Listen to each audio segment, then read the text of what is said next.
Здравейте! Днес ще си правим кюфтета по-черпански. Продуктите са 700-800 грама кайма, като предпочитаме телешката да е 2/3, а свинската да е 1/3, едно яйце, една глава много ситно нарязан лук, една шепа рис и подправки черен пипер и чубрица. Можете да сложите и сол, ако каймата не ви е подсолена.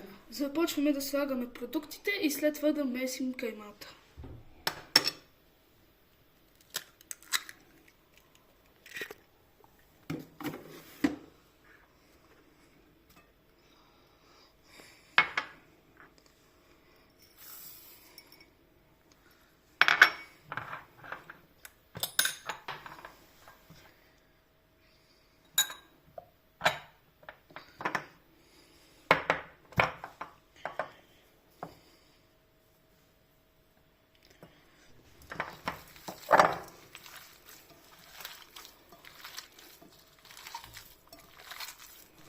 Оформяме кюфтенцата, като едно е 30-40 грама, според количеството кайма, с което разполагаме.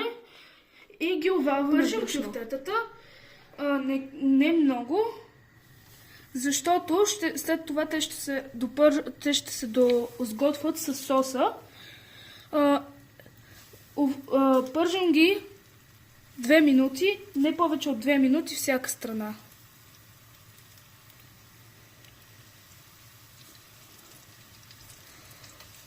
Обръщаме.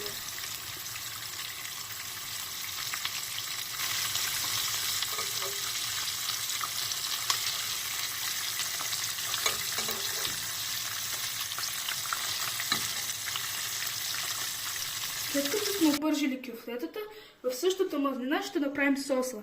За него ни трябва лук, картофи, същото количество колкото и каймата, накиснати във вода половин час по-рано, домати към 800 грама, разредени с вода и подправки с сол, черен пипер и чубрица. Сега ще задушим лука.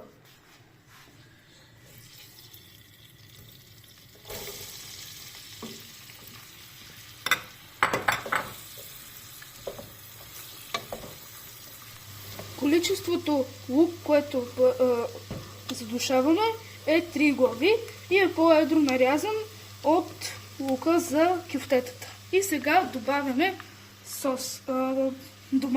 доматите.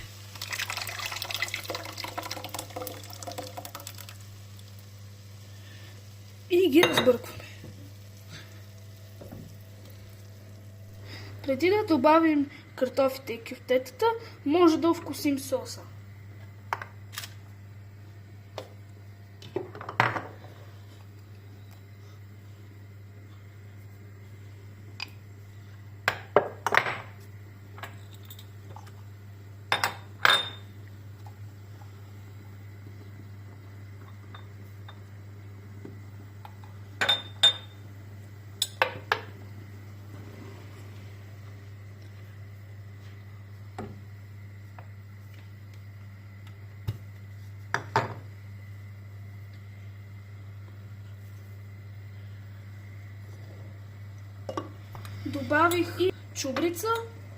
Добавих чубрица, сол и черен пипер.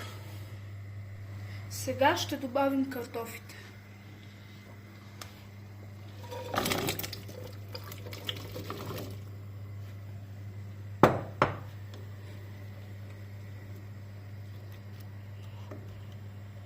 И кюфтетата.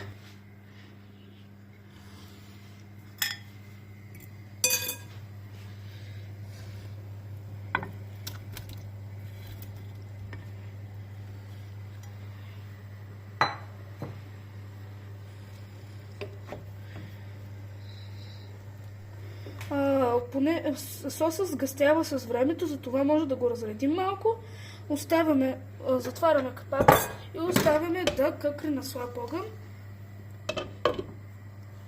След 30 минути кюфтетата по-черпански са готови.